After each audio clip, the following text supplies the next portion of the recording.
All right, and we are back here on the GSMC football podcast. And for the second part of the show, we're now going to get into the Dolphins Jaguars game as well as what went on with Tyreek Hill before the game. So I was at the Giant game, of course, and I get off the bus that we took to the game, and all of a sudden I'm getting text messages saying that Tyreek Hill got arrested, and I'm like, what? What is going on here? And then you hear more about it as things come out. And I did bring it up yesterday, and I think I said parking violation, but it was a driving violation. So he was caught speeding, and he was pulled over by police, and this was about 1 block from the stadium. And they asked for his license, his information, all that. And then it kind of got, escalated a little bit, the situation where he got pulled out of his vehicle and he was put into handcuffs.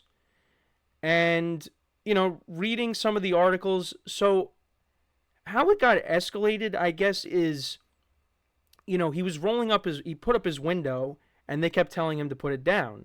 And he was saying, well, he said, don't tell me what to do. And they kept saying, you got to keep your window down. So I guess that's what led to him being taken out of the car and he was put into handcuffs.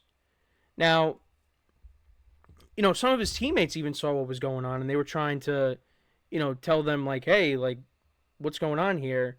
And it was an ugly situation. And the body cam footage of it was released as well.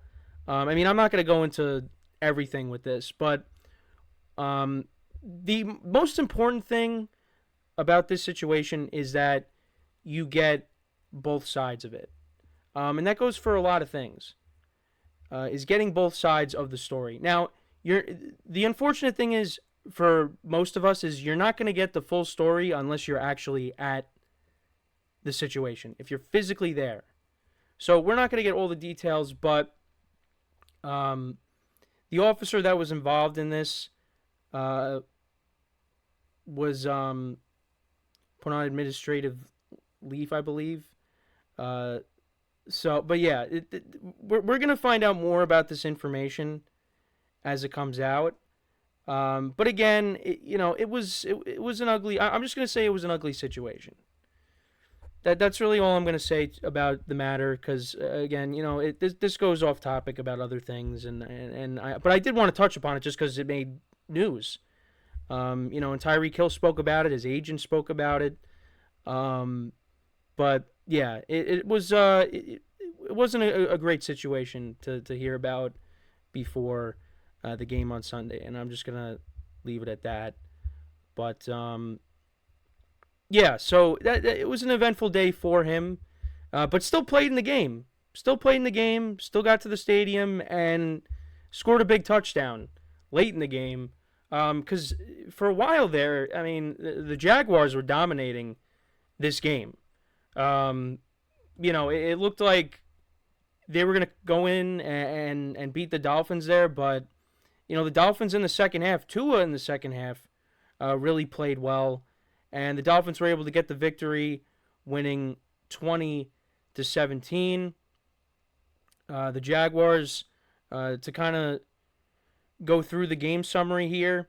So they scored a touchdown in the first quarter, a 6-play, 96-yard drive down the field, set up by a pass interference call on Brian Thomas Jr. Travis Etienne scored a touchdown from 1 yard out, so the Jags were up 7-0. The Dolphins a couple of times turned it over on downs. Then they scored another touchdown, the Jaguars. They went 8 plays, 55 yards, 5.5 minutes of time of possession. Trevor Lawrence hit Christian Kirk, who hopefully stays healthy this year. That's a big weapon for Trevor Lawrence on a 30-yard pass. And eventually they got down to the Dolphins 14, and on 3rd and 11, Trevor Lawrence hit Brian Thomas Jr. from 14 yards out, their rookie wide receiver, and that made it 14-0 Jags. The Dolphins did respond. They scored a touchdown to make it 14-7.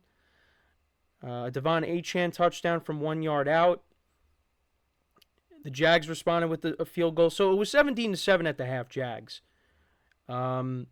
Then both teams exchanged punts twice to open up the third quarter, and the Jags were driving. Tank Bigsby opened up their drive with the 26-yard run. Trevor Lawrence hit Gabe Davis for 22 yards, hit ETN for 12 yards, and they were driving. And it looked like, they're going to punch it in here. And they would have, but Travis Etienne ended up fumbling near the goal line. The Dolphins recovered that, and that was a momentum shifter because then literally the first play after that fumble, Tua hits Tyreek Hill for 80 yards for a touchdown, and that made it 17-14. Then the Jags turned it over on downs. The Dolphins missed a field goal. They eventually tied the game at 17, and then they ended up kicking a game-winning field goal by Jason Sanders from 52 yards out. Trevor Lawrence, 12 of 21 for 162 yards, 1 touchdown, no interceptions. The Jags ran the ball for over 120 yards, 128 yards and a touchdown. Travis Etienne had a touchdown. Could have had 2 if he didn't fumble. Gabe Davis was their leading receiver, 6 receptions for 62 yards. And then for the Dolphins, Tua had a great game. 23 of 37, 338 yards, 1 touchdown, no interceptions. They only ran the ball for 81 yards. Achane had 24 yards on the ground. Mostert only had 9.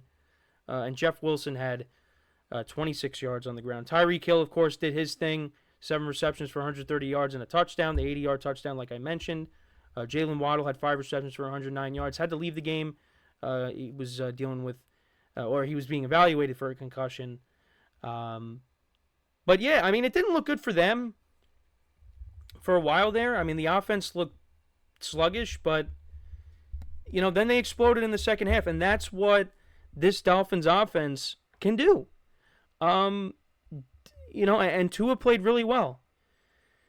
And when we had that debate in the production meeting about Trevor Lawrence and Tua, right now advantage Tua, because Tua did not play well, Trevor Lawrence, did not play well in the second half. His overall numbers not impressive at all. 12 for 21 for 162 yards. That is not going to do it. And I know one of our hosts was showing the numbers of Tua and Trevor Lawrence in the second half. And I wanted to see if I could find, because it was a tweet, and I wanted to find, I'm hoping I could find it, because it was very, yep, I got it right here. So in the second half, Trevor Lawrence went 3 of 7 for 37 yards, no touchdowns, no interceptions, and a passer rating of 59.8.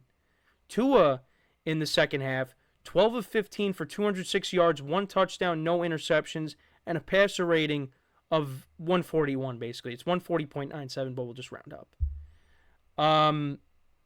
Yeah, not good by Trevor Lawrence. And the Dolphins' defense in this game, that was one of the big things, is the Dolphins' defense. How is it going to be in this game? And they finished with 3 sacks on the day. Calais Campbell had 1. Emmanuel Agba, who they also brought back, he had 1. And Jalen Phillips came back, a guy that got hurt last year, and he's back. So that's huge. So they had 3 sacks on the day, and 2 forced fumbles as well. One of them was on ETN, of course. Javon Holland was responsible for 1, and then Elijah Campbell was the other who forced the fumble in this game. So, you got to like how the Dolphins responded in the second half. They shut out the Jaguars in the second half. So, just now, if Travis Etienne doesn't fumble, maybe we're having a different conversation. But, yeah, not a good start. Not a good start for the Jags. Not a good start for the Jags. And especially with a team that, these are 2 teams. The Dolphins didn't really collapse like the Jaguars did. The Dolphins could have had a top 2 seed, but they ended up not getting it. But the Jaguars flat out collapsed last season towards the end of the year. They were 8-3 and they collapsed. And they did not get off to a good start by losing this game. So it's one game, but, some of the criticisms that Trevor Lawrence has been getting, and especially with that new contract, Didn't look good. Didn't look good, especially in that second half. But it is just one game. And then as for the Dolphins, Tua played really well in the second half. Got to give him credit. Got to give him his flowers. You know? Now, they take on the Bills on Thursday. And for the Jaguars, they take on the Browns, who were terrible on Sunday against the Cowboys. So that should be an interesting game. That game is at home for the Jags. So we'll see what happens. A couple of injury news with the Dolphins. So Devon Achane and Raheem Mostert are both banged up. So it's possible they both don't play on Thursday. Jalen Wright, the rookie running back, did not play in the game on Sunday. But he could be a factor, as well as Jeff Wilson. So we'll keep an eye on that. But Dolphins, they showed you, something, a little something in that second half. Tua showed you something.